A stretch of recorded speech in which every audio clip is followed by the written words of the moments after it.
James Crumbly appeared to be wiping away tears during this very tough testimony for everybody that lived through this. I mean, it's an incredible number of rounds, and the terror, that's what I wrote down, terror that these people endured. Still with us to talk about it, national trial attorneys Michael Jaafar and David Yenna. Michael, what was your takeaways from this all-important testimony? I thought it was very emotional, very, jarring. Obviously, they had to do it. The prosecution did.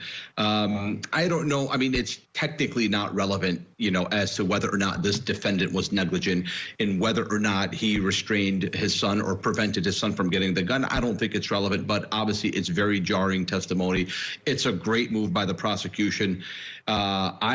I also couldn't help but thinking, Matt, 30 minutes ago when you played the allocution of his son, I couldn't help but thinking to myself, to be a fly on the wall in the room when him and his attorney were deciding whether or not, when their turn is up, to bring his son onto the stand to say the same things and say, hey, my dad had nothing to do with it. I deceived everybody, including them.